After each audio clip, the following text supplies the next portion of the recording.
Ladies and gentlemen, it's time for the post-fight call-in show with G Funky Boxing. The band is gonna hit me.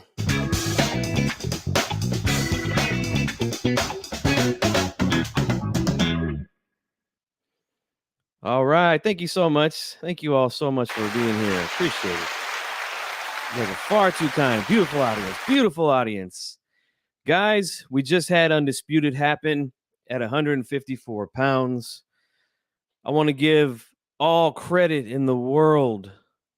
We got a king that sits on the throne at 154 pounds, and his name is Jermell Charlo. Congratulations to you, my man. You knocked out Brian Castano. I didn't think you could do that. Wow, what a fight, though. What a fight we had here, guys. This was a hell of a fight. What's going on, everybody? What a fight. The fight lived up to the hype. All the belts on the line, everything on the line, and it was back and forth. My scorecard read, let me get it. At the time of the stoppage, after 9 rounds, I didn't score the 10th round because it ended in the 10th, but I had Castano up 86-85 in the fight.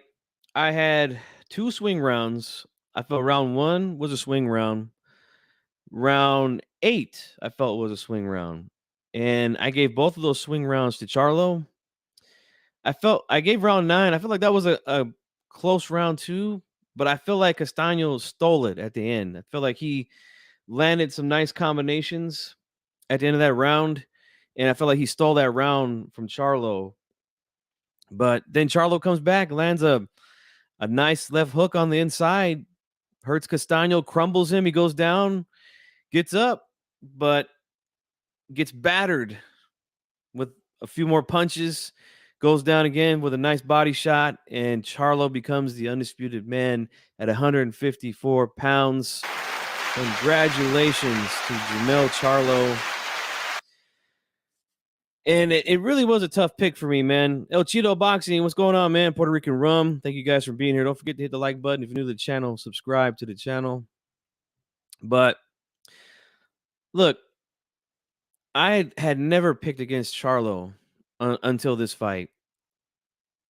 And the reason why I did that was because I had explained it in my prediction that I feel like Castano is a guy that always finds a way to make it his fight, Was yeah, you called it, man. Good call, man. Good call. He always finds a way to make the fight his fight, and I felt like he was starting to do that. And I gave him Farhood gave the first 3 rounds to Charlo, and then the next 3 rounds to Castano after 6. I gave rounds 3, 4, 5, and 6 to Castano. I felt like he won those rounds. Then I gave the next 2 rounds to Charlo. Last 9th round, the last completed round, I gave to Castano. I felt like he stole it late. And hey, it happens, man. When you're in a lot of 50-50 exchanges. Now, that wasn't an exchange at the end of the fight. He was just inside in the pocket with the hands up, try to pick the shot off, but it got through. Run PMC, what's going on, bro? I'm over the phone lines here in a minute, guys. But one thing I also want to say is for both of these guys, the respect that they showed each other after this fight. That was a beautiful thing. Let's give them a hand for that. See, that's what competition's all about. Yeah, you want to go in there, you want to be fierce, a fierce competitor, You're going to give it your all in that ring. But at the end of the day, you have to respect your fellow competitor. And we seen that at the end of this fight. That was beautiful. That was beautiful what we saw there. I wish more things could be handled that way, especially here in the YouTube boxing community. But unfortunately, there's a lot of, ungrateful people out there that, do what they do. You know what I'm saying? They absolutely brought the best out in each other. Yep. And I'm gonna tell you the reason why I felt like Castano was gonna win this fight also is because, like, I felt like he clearly won the first time, and I never seen Charlo look that bad in a fight like he did in this first fight. I had him losing the Harrison rematch, and then he stopped Harrison late. And this is the second time that I had Charlo losing a fight, and then his power gets him the win late. Um, but I feel like Castano clearly beat him 8 rounds before the first time. And like I said, I had never seen Jermell look that bad like he did against Castano in the first fight. So I felt like it was going to take a whole lot for him to beat Castano in this one. And look, he made some good adjustments, man. He boxed very well. Counter shots. He was looking for good shots from the outside. Castano upped his pressure. He threw a lot more punches per round. He landed more punches up until the point of the stoppage. So both guys kind of did what we all kind of expected, to make, some adjustments and do things a little bit different. And but at the end of the day, Jermell gets the job done, man. He's the guy. Um, I said last year, actually I said it 2020, not last year, after he beat Rosario and he had uh the 3 belts. He had the WBC, the WBA, the IBF, and then he had the Ring Magazine belt. I was telling a lot of people, like, and you guys know I don't do pound for pound list, but I was saying, like, how could you not have a guy like Jermell Charlo on your pound for pound list? And let me tell you, people got upset. People got upset. Now, I didn't get a chance to watch the Triller card, man. I did watch Zerto. I mean, I know you and I, Jesus, we talked a little bit in the comment section of my Zerto video. But we could, when I open up the phone lines, if anybody wants to call in and talk about Zerto, we could talk about him as well. The counters bailed Jermell out all the time. Whatever worked. Yeah, yeah. And that was the game plan. You could tell they wanted to, move around, set some traps, counter shot from the outside. And he was doing that well early, but then I felt like Castano, from round 3 to round 6, up the pressure a lot. He started to, again, take control of the ring, started to get Charlo up against the ropes. There was a lot more 50-50 exchanges. And I feel like Castano was landing the better combinations in those rounds. That's why I was giving him those rounds. Yeah, Charlo was landing shots in those rounds as well. But I'm gonna favor a guy who's landing combinations over a guy who's landing one shot in between the combination, So that's why I was giving Castano those rounds. But man, this was a hell of a fight, man. This was a great fight. And look, Charlo, he says, he might jump up to 160. His brother fights at 160. He says he's going to I might jump up to 160 and try to do it up there. We'll see. I was here on YouTube when we were trying to get the Klitschko brothers to fight at heavyweight at one time, and that didn't happen. And, who knows? Maybe they might get the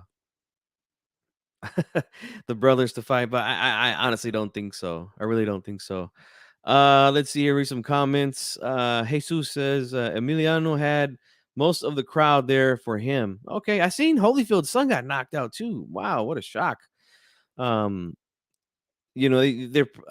would imagine they were setting him up for something, like to look good. But that's what happens in a fight, man. You get caught with the right punch and you're out of there. Charlo versus Fundora, even though Fundora is not ready. I think he's ready. And he's shown the ability to take a good shot.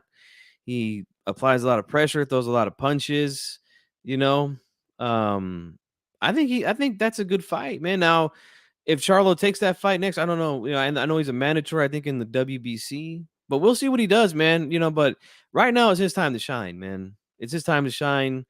And he deserves all the credit in the world for going undisputed at 154 pounds. The GOAT says, I knew Charlo was going to use his legs and power box with counter hooks. That's the best way he fights, like when he fought against Jackson back in 2016. My man D-Style is here. He says, a dude with a 500 record just KO'd Evan. Yeah, I seen that, man. I was like, ooh. I don't know how damaging that's going to be to Holyfield's progress, but hey, he can bounce back. He's still young and he still has a Castano. Oh, come on, man, don't start with that. Dude is 7-5. Castano was hurt, man. He didn't take no dive. He was hurt, man. That left hook, even though it landed, it went through the guard. it hit him in the temple area, man, and took his legs, man. Took his legs away. He was clearly hurt, clearly hurt, man. I don't know if that's the real JC or not. I don't think it is, but I mean, these comments here, I mean, a weak champ. I mean, come on, bro. Anywho, so Charlo is an all-time great. I mean, look, he's got an accomplishment to um make him considerable at this point. I mean, you become undisputed in a division that never has been unified. Yeah, that's something that you could bring to the table and be like, hey, look, I unified this division. Oh, became undisputed in this division. You know, same thing with Canelo. He can bring that to the table. He was the first guy to become undisputed at 168. Uh, Guys like Josh Taylor, Terrence Crawford, they can all bring those accomplishments to the table when their career is over, when their career is over. Because I don't like to do projecting. Like, I don't like project the future, like, because you just never know what can happen. You know what I'm saying? Like, but again, it's something that you can bring to the table definitely, because undisputed is something that just doesn't happen often in boxing. And that's why you got to give both guys credit for running it back again, because we don't get it that often. Now, we've had it, thank God we've had what, 3 undisputed fights now in the last couple of years. We had uh Taylor, Ramirez, we had Alvarez, Plant, then we get Castano, Charlo to do it twice, you know. Got to give boxing credit, got to give it credit when credit is due, you know. And hopefully these other guys follow suit. Now, we've seen Spence say that him and Bud are in the early stages of negotiations. That's great to hear. Hopefully we get that fight, because we need that one at 147 pounds. That division has never been unified, from my understanding, or undisputed. Never. Let's see. Does he need to beat Fundora, Tim? No, I don't. No, I don't. I mean, look, he's already collected all the belts, and he's fought some really good guys in that division. So I don't think he necessarily has to. If he's gonna stay there, then absolutely he has to fight all these guys. If he's gonna stay there, he says he doesn't know yet. He did mention possibly moving up to 160. So look, we'll see what he's gonna do. But look, right now he deserves to just, go be with his family and celebrate, man, because he just accomplished something that rarely happens in boxing, and it's never happened in that division that he's been in. So, he gets all the glory tonight, man. Jermell Charlo, congratulations to him, man. Guys, there's a phone line. Get the headphones on. If anybody wants to call in, 916-572-1020. You could call in. We could talk about any of the fights tonight.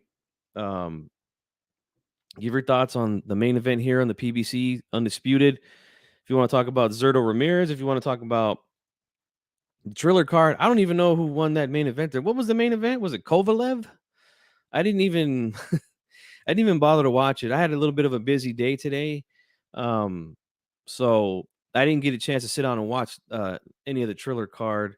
I know that there was a heavyweight bout that was on in the afternoon that I didn't get to see.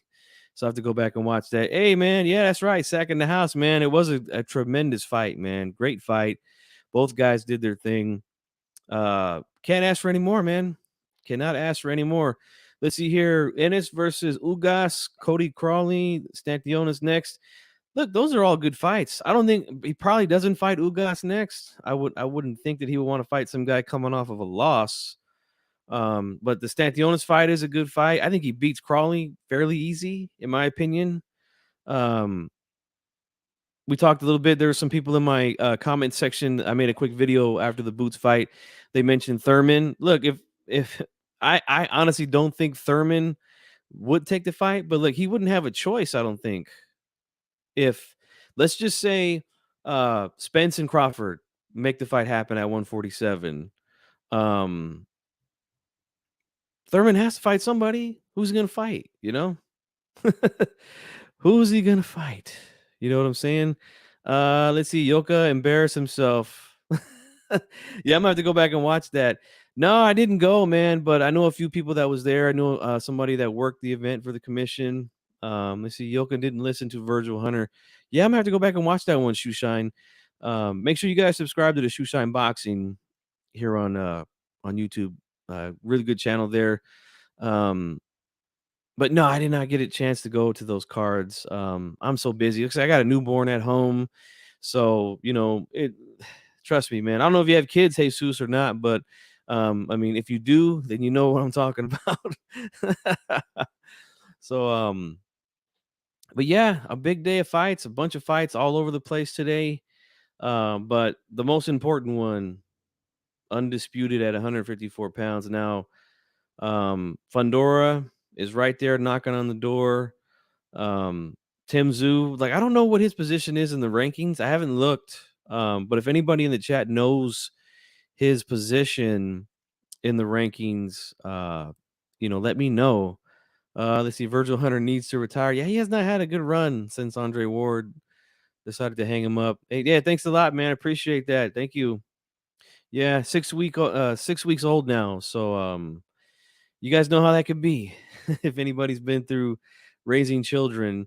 So but hey, things are moving along good, and hopefully soon I can come back and start doing more lives regularly. I'm doing the best I can right now. It's just much easier for me to go live right after the fights because um my older daughter is asleep, and usually my wife and the baby are asleep as well. So I got free time, so why not come on and talk some boxing with you guys? I'm gonna watch the fights regardless if I'm doing shows on YouTube or not. So why not just go live immediately following the fights? It's the best time, man. You get that raw and uncut thoughts on the fight. You know, um, Castano. As far as where he goes from here, um, maybe a Tim Zoo for him. I don't know. We'll see what they do with Zoo. I know Zoo was there. He injured his hand. He had some bandages, it looked like, on his hand. So I'm not sure how long he's gonna be out, but that might be a good opponent for him, especially if he's coming off an injury or something. A guy who just got knocked out, they might try to, use that to get Zoo going. I like Tim Zoo, but he definitely needs to step up in competition. Um, Now let's talk a little bit about Boots though, because that's a guy who I'm very high on. Um, he passes the eye test with flying colors. Um, I'll ask you guys a question in the chat. Is him blowing through guys like Lipinets, Delorme, Clayton, um, is it really helping him or is it hurting him? Is it a gift or a curse or both? Because look, he he he got rid of Clayton a lot earlier than I thought. I didn't think it was gonna go. I didn't think it was gonna knock him out in two. I was thinking that Clayton was gonna give him some trouble with the footwork. Um, he's got a nice little counter right hand that he likes to throw. So I was thinking that maybe Clayton could give him some good work, give him some good rounds, but he got him out of there quick. um, but like, is this really preparing him for a big step up? Like, I feel like fighting the Lepignets, the Lormes, and even the Claytons of the world at 147, and then go to Thurman. Like, look, say what you want about Thurman, right? Yes, he's been inactive. He's only fought once in the last 3 years or so, but Thurman is good, man. He can box. He's a good fighter. That's a big step up for Boots. You know, I know there's a lot of people that are high, man, on him. And look, I understand, but that's a huge step up compared to what he's been fighting. Let's see. Boots passes the eye test, but I need the step up fight. Yeah, like I want to see him in there with a really good crafty veteran that's going to take him deep, possibly take him 12, you know? That's what I want to see, you know? Because I've been very consistent on this, man, since I've been on YouTube talking boxing with people. I don't just anoint guys, And that's where a lot of the Canelo fanboys come from. They come here hating because I did the same thing to Canelo. I did the same thing to Andre Ward, right? Now, Ward is a guy who, fought in my area. I'm from Northern California, so was Andre Ward. And at the time when he was going to make his pro debut, a friend of mine who was a professional, they were possible it was possible that he was going to fight Andre Ward for his first fight. And we heard some things about Ward, there was rumblings around gyms and stuff like that. And then, things were happening early in Ward's career. Like, I didn't think he was going to win that Super 6 tournament. But look, once he got in there and started fighting all these guys in the tournament and he wins the tournament, like, look, now you're proving it to me. Now I could see it done in the ring. Like, yes, you look good against the guys you're supposed to look good against. But when you're in there against guys that you might possibly lose to, and then you do that, that's special, That's special right there. You see, you still do that for Crawford. Yeah, Crawford has not been in like a 50-50 fight. He hasn't, you know? A guy that I thought was gonna give him some good work was Postal at 140, and that wasn't a very competitive fight, in my opinion. Um, Porter gave him, some decent work. I felt like that might have been like one of his closest fights that he's had, you know? But yeah, like I'm just that's just the way that I am, man. And like I said, I was like that with Canelo. Like when I first came here 11 years ago, like his biggest win to that point was like I say the biggest name on his resume at the time was Shane Mosley, right?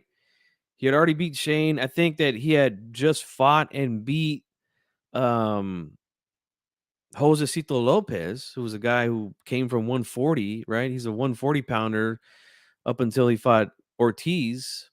Um so like guys were talking about Canelo like they're talking like they talk about him today, back then, 11 years ago. So I was one of those guys like, look, can we pump the brakes? Like, can we see him fight somebody first, before we started anointing this guy? Like, that was all I was asking. I was like, hey, look, fight Edislandi Lara, fight Trout, fight Mataroshin, right? These were three good guys in his division that he hadn't fought. And, you know, guys didn't like that. Um, I'm the same way with a lot of fighters, I'm like right now, I'm saying the same thing with Boots Ennis, right? Looks good, but against who at this point? Like Clayton is a decent win, but it's from Clayton to Thurman, like that's a huge step. That's a huge step. Like if we're going up a ladder, like that's skipping like possibly two steps, And look, the reason why I said like is he ready for that? I don't know. Because look, what if Thurman beats him? What's gonna happen then? Like, how boxing fans are. They're just gonna throw him in the trash. Oh, he was never that good. You see, I told you, like that's what's gonna happen, unfortunately. And that's why I'm one of these channels that I come on here and I say, look, you can't throw guys around. I mean, you can't throw them in the trash because they take a loss. You can't do that. That's silly. Go to his Custio Clayton was a bum. I don't know where people were getting it was a step up. I mean, it was a little bit of a step up from from a Delorme. Let's just think about Thomas Delorme at this point of his career. He wasn't really that good at 140. He moves up to 147. Like, what the hell did he do at 47? Nothing. So, like, to me, that was like a fight. Like, I mean, he's supposed to knock him silly. Um, but I did not expect him to do that to Clayton this quickly. Boots is still in prospect fights. Yeah, I would agree with that. But I mean, he's blasting these guys out. But yeah, like it's tough. It's a tough thing, man. I know there's a lot of people that are high and they're very confident in his abilities. But I mean, look, I've seen this before, man. I've been watching boxing a long time. I'm not trying to pull rank on anybody, but I've been watching boxing a long time and I've seen this happen. What's going on, bro? Yeah, man. Absolutely. Always keeping it real here, man. That's why, I say this is real boxing talk. What we do here, we don't do narratives. We don't talk boxing from a biased or an emotional perspective. It is what it is here, man. We come here to talk good boxing talk, man. But yeah, unfortunately, that's the type of era we're in right now with boxing fans. If a guy takes a loss, he's a bum. He was never good, you know, and that's terrible. That's terrible, you know, and it's going to continue to happen because fans, unfortunately, have chosen sides, whether it be a style thing. I mean, and let's just be honest about it. It's a race thing in a lot of these areas in the YTBC, and that's unfortunate. It's very unfortunate. And that's why I wanted to mention what Charlo and Castano did after the fight. The amount of respect that they showed each other after that fight was a beautiful sight to see, man. You seen two warriors go in there, give it their all, put on a hell of a fight. One guy gets stopped for all the marbles on the line. And then afterwards, they say, "Hey, man, look, you're a great champion. No, you're a great champion. Like, all respect to you. Like, that's what I'm talking about right there, man. That's what I'm talking about. I love that. And if you're one of those trolls that's watching and, you don't respect men that deal like that, then fuck you. All right. That's all I'm going to say. Let's see. Guess Pacquiao is a bum. He has 8 losses. Shaking my head. These fans live off hypocrisy. Yep. Yep. It's unfortunate, man. It's unfortunate that things like that happen. But again, to get back on Boots, like I said, he passes the eye test. What's going on, Fotex?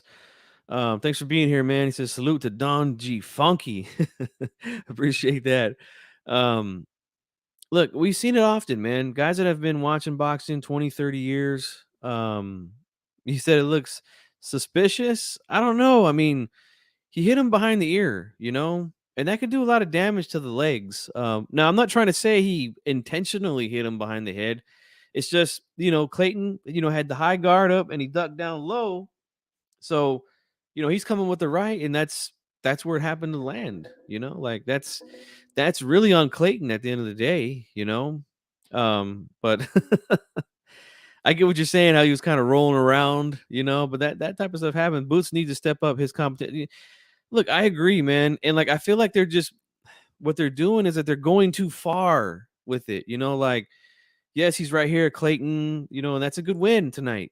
Very impressive win because like I said, I thought Clayton was gonna box a little bit and give him a little bit of trouble, and then Boots would figure him out late. But going from look, Lipinets, Delorme, like that, I don't even know if that's really a step up, to be honest with you. I feel like Lipinets is probably a better welterweight than Delorme at this point. So he might have just been like even those last 2 fights. And then now Clayton, which is a step up from those 2, right? He wins there, but then like you go from Clayton to Keith Thurman, Earl Spence. He called out Earl Spence today. Like, and look, Spence hit it right on the head. He said, "Look, he's doing what young fighters are supposed to do, right? Call out the big names, call out the champions. That's what you're supposed to do here, right? Make a name for yourself. Say, look, I want to fight this guy. I want to fight." He said, "He's supposed to do that." Because, well, maybe he might be looking for a little more than he asked for, and that's what I'm saying, And that's why I always say, right? Like, and fans get mad at me for saying this all the time, but I always say, look, who have you fought? Who have you beat? Right? And then the reply to that is, well, you can't bring your resume into the ring with you. Okay, I understand that. But I'm not saying you bring your resume in the ring with you. What I'm saying is your resume shows the experience you have against what type of fighters, what type of competition. That's what I'm saying. You know what I'm saying? Like when I say, who's he beat? Let's see. That's what I thought when I first watched it. Malik Scott Wilder like fall. That was definitely a fix. I don't care what anybody says. That was not a legit knockout. Ty Archie says, why aren't they pushing Boots versus Virgil Ortiz? I've been talking about that since the beginning of last year. And yeah, I don't know what's going on with that. Virgil, had to pull out of a fight due to a health issue in his last fight. So I've been trying to talk to some people behind the scenes about what Virgil's future looks like at 147 pounds. I have not heard nothing back. So I'll just leave it at that right now. But hopefully Virgil has recovered well. Let's see. Paul here says Clayton looked terrified, and yeah, I mean, look, he's not the most active guy. I kind of expected him to start off that way, just kind of like play defense, stay away, try to catch shots, and try to counter here and there. Yeah, he looks scared. Boots versus Butayev would be a good step up. That would be a rough fight. I would pick Boots to win it, right? But like Butayev, he's a dirty fucking fighter, man. Like I'm just gonna flat out say it. Like his fight with Stantionis, he was doing a lot of dirty shit in there, man. And that could be the kind of experience maybe a guy like Boots would need. How to deal with somebody like that. The GOAT says Boots will be competitive with Crawford and Spence, but he won't win right now. I'd love to see those fights. So yeah, I mean, that's the thing. Like, I don't want him to possibly look that bad or possibly get beat and then guys just throw him away. Because we know that's what's going to happen. And it sucks, but we know that that's what's going to happen. Let's see. Boots not ready for the champions. Not enough experience. Plus, Earl and Bud won't get the credit for being. No, they won't. They won't make the amount of money. They need to fight each other, man. And look, if the wheels are moving towards that fight, then look, let's just put Boots on the sideline for right now. You can fight Thurman, Stantionis, Butayev, right? Like let's let's not fuck up Undisputed, okay? At 147 pounds, man. I know it's probably not going to happen, but would you give Fundora a chance against Charlo? You have to favorite Charlo. Absolutely, he'd be the favorite, and I do give Fundora a good chance. He's tall, he's lanky, throws a lot of punches. I think he's a dangerous opponent for anybody.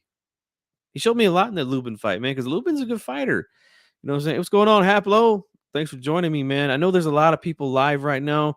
This is a hot time in YTBC. And I appreciate all of you guys for coming here and hanging out with G Funk tonight, man. I do appreciate that. Make sure you hit my like button, and if you're new to the channel, subscribe. Okay, guys. Let's see. Earl said they're in talks with, but yep, and that's great to hear. That really is great to hear because that's a fight that needs to happen, man. Is it a little over marinated at this point? Yeah, I think so. But I'll still take it. I'll still take it because I love Undisputed. I'll still take it, man. Long Boxing. Hey, you guys, make sure you subscribe to these guys. They run a podcast. They go live every Sunday. And sometimes they do spontaneous shows during the week. What's up, G Funky? Much respect. Hell of a fight. Ward, Charlo, and the best part, no judges. Yep. And anybody, did they I'm glad you brought that up. Did they show what the judges had to fight at the time of the stoppage? I'm curious to see that.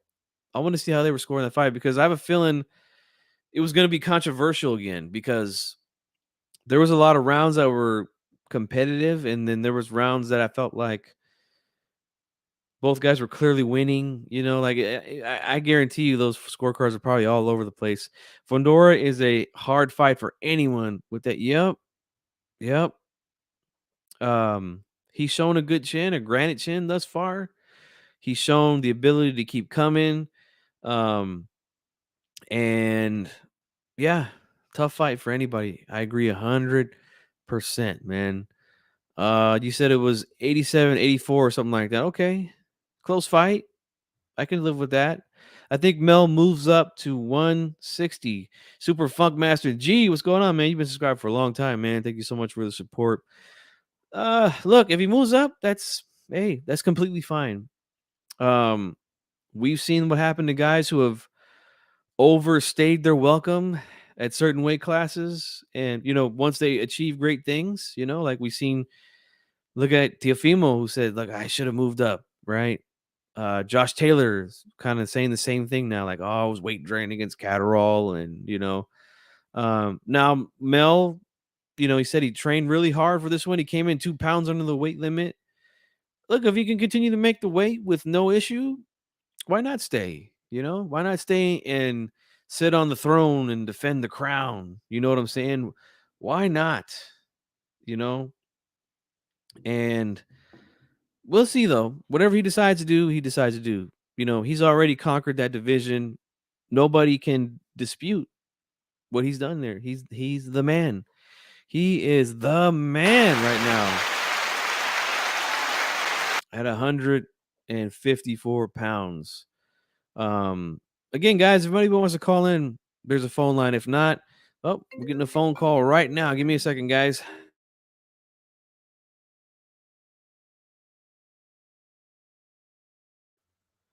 Run PMC, my main man. What's up, brother? What's going on, G-Funk? How are you? Oh, man, I'm doing great, man. Great night of fights. Great action tonight, Yep. man. What's on your mind, brother? No, I just want to talk the fight real quick. Wanted to know your scorecard because I have mine right here, and I don't know. I mean, it was a great fight. That was like I said in the comments. Jermell's counterpunches bail him out all the time. That's one of the. They might as well use it. Yes, man. I had him down 1 point going into that last round. I had it 86-85 for Castano. Now I felt like those last 2 rounds were close. I had Mm-hmm. marked round 8 as a swing round. I gave it to Okay. Charlo. And then I felt like Charlo was on his way to winning round 9. And then I felt like Castano stole that round at the end. And the reason why I felt like he stole it was because I felt like Charlo boxed well for the first half of that round. He was staying outside, utilizing some good foot movement, throwing some good pot shots from the outside, counter shots. But then I felt like Castano picked up the pressure in the second half of that round and was landing combinations. So I mean, this is the way I would say it. I'm gonna value the guy who's landing combos, right? 1, 2s, and Right. 3s to a guy who's just like landing one shot, you know. So that's why I felt like he stole that round. But that was my scorecard going into the last round. Right. See, I had it. I had the eighth round also as my only swing round because when I've been scoring fights recently, I've been having ones that I mark as close rounds, like Mm-hmm. competitive rounds, but I'm sticking with the person that I gave it to, and then I've differentiated where I have ones that are swing rounds. So I had 8 as a swing round. I also give to Charlo, but I had it in the last round. I had an 87-84 Charlo, but I had 3 close rounds going to Charlo and the only swing round going to Charlo. So it's sort of up in the air, you know. Yeah, I could imagine there was on those judges' scorecards, there was rounds that were thinking like, "What?" Like, like Yeah. because I Yeah. mean, there was a lot of 50-50 exchanges from rounds 3 Mhm. to 6. But I feel like Oh yeah. Castano was getting the better of those exchanges. He was able to apply good pressure, get Charlo more on the ropes than he did in the first 2 rounds. So that's why I was giving him those rounds. I feel like he was controlling Hmm. the ring and the pace at that point. But Charlo, Yeah. I was like thinking like, man, like he's exerted a lot right now. Like he's moved a lot. This was after 6 rounds. I was like, man, he's been moving a lot. Castano's getting in his chest now. Like I was thinking, man, maybe Castano's starting to wear him down a little bit. But Charlo kicked it into second gear, man, and got the stoppage, man. So very impressive. Yeah. He definitely got a second wind, and I think I don't know. I mean, it was like Castano, in order to get his work done, had to take a lot more heavy shots. Maybe he's landing more. Castano was landing more on Charlo, so they weren't as heavy as Charlo's like ones and twos. He was landing like 1 and 2 punch combinations. Because I was thinking, I'm like, that left hook is gonna clean him up one of these days or one of these rounds because it was just landing too much on Castano. And had a great chin. He was in awesome shape. But I'm like, I was thinking because I was thinking, I'm like, man, he's gonna go down hard when he goes down. I don't know if I thought he was gonna get back up better than that, and I didn't think it was gonna be delayed reaction. But I mean, props off to Charlo for this one because he was a good one. And I'm interested to see where they put him up next. I'm fine if it's Pandora, Sue, whoever they want to do. But I heard when I before I hopped on, you were talking about the like fighters staying too long at weight classes. I want to touch on that really quick. Sure, go right ahead. Yeah, I was reading an article because I was wondering because Matchroom and DAZN does a lot of great coverage like behind the scenes on Fight Week, and I noticed for a lot of their fights, Devin Haney fights, Ryan Garcia fights, that they're doing ceremonial weigh-ins like the UFC does when they have their fights in Vegas, and they weigh in the morning and they do their ceremonial in the afternoon. but it didn't have a times listed on there. And I like looked up an article. Apparently, in 2016, the UFC asked the commission, the Nevada State Athletic Commission, to move their weigh-ins so they're 8 hours, like 8 to. I think it was like they normally have them from like 3 to 4, but they wanted to move them between 8 and 10 in the morning. So now, like it's like I think we've texted before this about this. That we're working with like 36-hour weigh-ins at this point. So I think that, I mean, obviously fighters can make weight easier, but I think they're cutting more, and that's why I think some of the guys, because I've in the last 5 years, in my opinion, guys have been going down from temple shots more than I've ever seen in boxing. You know what I mean? Yeah. No, it's like temple shots behind the ear, just like collapsing. It's the weirdest thing. So I think it's because guys are weight draining more because they get these extended weigh-ins, and then they're not be able to, their punch resistance is way down. So, and then they might use it as sort of like, oh, I could just cut more. I don't need to cut as much early. So it's just an interesting thing. But I think Charlo, I think he can stay around probably a little bit longer. When I saw Canelo last week, I don't know if he can go back down and be that effective at like 160. I'm sort of thinking I don't know about 168 either, just because I just don't know. It depends on how they have the weigh-in procedures. Yep.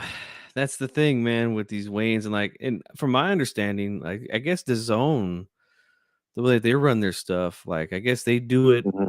It's like basically a show, their weigh-ins. Like they already know the results, but they just put on the show for like the fans, Oh yeah, which is kind of yeah, weird to me, And another thing that's weird to me is like if we're doing public weigh-ins, like why can't the public, like me, you, and everyone in the chat, how come we can't see the fucking scale?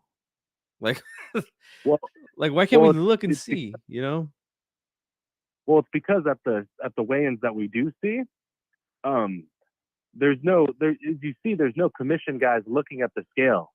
Mm-hmm. It's not a real weigh-in because they did it earlier in the day. So it's not a true weigh-in. It's just like, which is sort of funny because like I think they were charging for Canelo Bivol tickets for the weigh-in, and it's not even a weigh-in. It's just like them standing up on the. Who knows if Yeah, the scale's even plugged? that's true. Yeah, man. It's just a bizarre thing. I mean, they do that all the time in the UFC, and I mean, I don't really care. Just be more transparent with it. Don't act like, and that's how you notice. Also, look if there's a commission guy up there. If there's a guy actually like looking at the digital scale, or if they have no one really uses like a physical scale with the weights anymore. It seems like.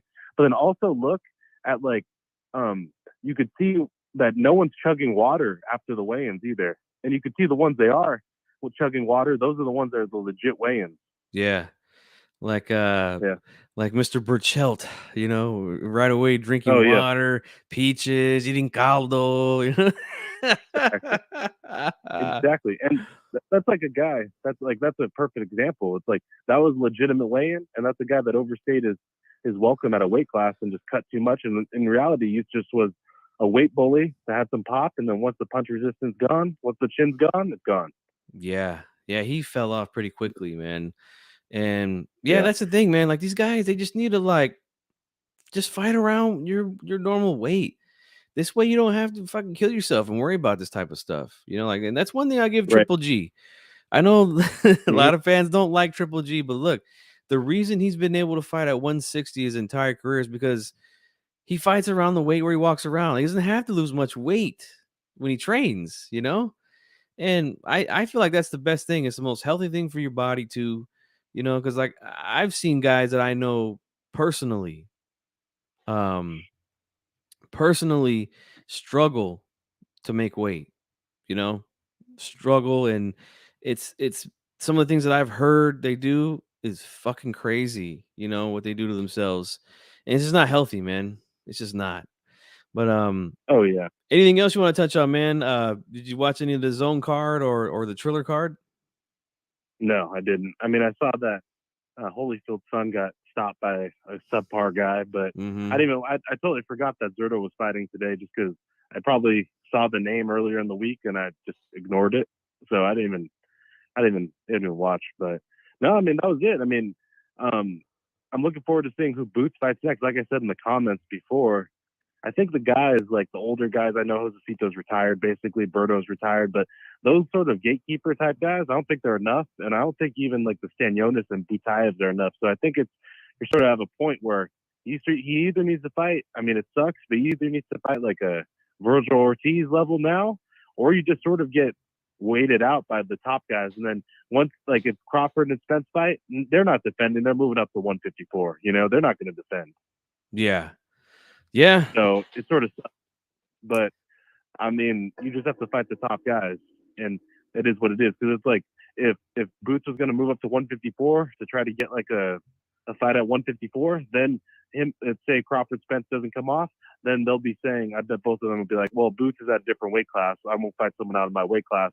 But if he stays there, then they're like, well, we have all the belts. What does he prove? So it's sort of like hard time for him. So he's gonna have to fight like Virgil or someone coming up. I think a Thurman's a perfect fight, even though he's like it's Thurman, or like a Cody Crawley. I think he runs through Crawley though, but I think he needs to fight someone. Yep, and I agree. I think he does beat Crawley fairly easy. I think the Stanionis fight will be a good fight. He's got a really nice jab. So we'll see. We'll see how he's able to, if he's able to establish that against Boots, who's got a great jab himself. I just feel like going from guys like Clayton to like a Thurman, like that's not like if we're going on a ladder, that's not one. That's like skipping over 2 steps, in my opinion. You know. Yeah. But I mean, he feels he's ready. And a lot of his fans feel like he's ready. So, like, we'll see, man. We'll see what he does. But, hey, man, appreciate the call, man. As always, you know, you're one of my favorite calls on these shows. So, we'll hook up again, man. I'll be, live after the fights next week. So, give me a buzz, brother. I'll be here, you know. For sure. Have a good night, G-Funk. See you. All right, brother. Thank you so much, man. That was my man, Run PMC, man. Great call. Great subscriber. Hard times, like I don't know what happened with COVID. I didn't watch any of the Triller card. But if anybody out there knows, let us know. Let's see. I think they are real weigh-ins. Top ranks are. I know for a fact the zones aren't. You know, I know that for a fact. So yeah, it's the things that they do to get these guys to make weight. Like it's silly, man. Like, but you know, they got to make their money, bro. But like, I just feel like the best thing to do would be to just fight around your weight class. Like this way, you don't have to worry about that shit. You know, like to be honest with you, Canelo probably would be fighting for a majority of his career 68 or 175 because he walks around that weight. You know, I know that they said Bivol walks around like about 180. 183 or something like that. So like he would probably be, you know, in that weight class as well. But I don't think guys like Kovalev would probably be a cruiserweight if he fought near his where he normally walks around. And a lot of these guys, they wouldn't be fighting. They'd be like 2-3 divisions above where they're at. You know what I'm saying? Puro Sur says Crazy G Funky, is that new for the zone or since I don't know. Like recently, I know quite a few people who went to some DAZN events, and they were told by the zone people that, you know, like, yeah, this is just like a show basically at this point. Like we already know who made weight, who didn't. You know, that's what I heard. You know, from people that cover fights from time to time. G Funk's looking to get out there himself, man, real soon. Get out there and cover some fights, rub elbows with some of these fighters, get some interviews, man. That'd be kind of fun to do. Probably not going to be something that I do like consistently, but I'll definitely be doing that more in the future. You know, there's going to be some changes to this channel, guys. So be on the lookout for that. You know, I'm looking to up things, you know, try to take it to the next level for you guys because I appreciate all you guys' support, man. I really do.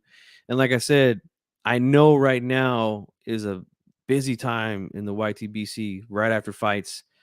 And I appreciate all you guys for being here with me right now, choosing to be with me, you know what I'm saying? And talk about these fights. I think it's a commission thing. Nevada State Athletic Commission does it for Jake Paul and Amanda Serrano's fights. They weigh in the morning, the day of, opposed to the afternoon. Yep, it's weird. Are you out, brother? All right, man. Thanks for stopping by, man. Hopefully you hit the like button. Hard Time says Eddie Hearn said he thought Canelo fought at 182 or 183 and Bivol fought around 188, 189. Yeah, Yeah, they're about around the same size. What is that? About a 5-6 pound difference, something like that. Zerto fought at yeah, he looked huge tonight. Yes, that's a big fucking Mexican. That is a big fucking Mexican right there. uh Zerto, you know what I'm saying? Punch Drunk, what's going on, man? Hopefully that's really you. I know that there's a lot of trolls out there. I know that they troll me and you, so hopefully that's you, man. But you picked Charlo to beat Castano, man. Good call. You know what I'm saying? Yeah, that is a big fucking Mexican. We're not usually that big, man, but he's a big fucking Mexican, Zerto. Um, what do you guys think about him calling out Bivol? Like, I look, man. Let's just be honest with you. I think that's a terrible style matchup for Zerto. Now, I know he's big. I know he's a southpaw, but man, he's very slow, leaves himself wide open. Um, I just don't see him beating Bivol. You know, he's gonna have to really up his pace from what he's been fighting. Like the last 3 times I've seen him fight, he's been just very slow, lumbering, come forward. Now he hasn't been fighting anybody as well. Um, but yeah, I think that the footwork of Bivol is gonna give him a lot of trouble, a lot of trouble, and that jab especially. Let's see, Punch was going all USA tonight. Let me tell you something, brother. Him and I were having a little conversation, little jokes about Hulk Hogan and stuff on Twitter. Let's see, Jorge M says Zerto said he knows that he will beat uh, Bivol because he's bigger, stronger, and more handsome. Yeah. Okay, cool. Yeah, hopefully, yeah, yeah, man. Like I said, I took away all the wrenches that I had on my channel. I'm gonna start giving them back slowly. You know what I'm saying? So I appreciate you stopping by, Punch. I really do, man. Let's see here. Hey, my man, long live boxing. Stopping by to drop $10 on your man right here, G Funk, man. I appreciate you, brother. Appreciate you, man. Much respect for G Funky. Make sure you follow this brother talking that knowledge. What would you like for Jermell Charlo to do next? Fight his mandatories, Fondora and Zoo, or move up? Good question. Look, at this point, I feel like he can do whatever he wants. Like he's earned that right in the division. He's won all the belts, become undisputed. I would love to see him fight Fondora. I think that's a tougher fight than Zoo right now. But either one of those fights are good with me. I'll take it. I'll take them. Make sure you guys subscribe to Long Live Boxing, good channel here on YouTube, and Punch Drunk Boxing as well, man. I know a lot of you guys have probably already subscribed to Punch, but if you're not and you're listening to this later, make sure you subscribe. All right, guys, I got a few more minutes here. If no phone call, it's all good. I'll go ahead and wrap this thing up. I like to keep these shows around 1 hour. And plus, it's getting late where I'm at. I know it's late for some of you guys that are like, Midwest, East Coast. But like I said, man, I'm raising a newborn in this house, my wife and I. So sleep is something that we don't really get a whole lot of these days. So I'm getting a little bit tired, but I want to come on and talk with you guys. Both are good fights. Yeah, absolutely. Absolutely, man. Um, so yeah, Boots looks impressive tonight. Charlo gets a knockout and what could be a fight of the year candidate. 10 rounds of really good action in there tonight. A lot of back and forth. Credit to both guys. And like I said earlier in the show, man, I loved the respect that those two showed each other after the fight was over, man. That was a thing of beauty, man. That was a thing of beauty. And like I said, unfortunately, I wish that things could be like that in the YTBC, but it's not.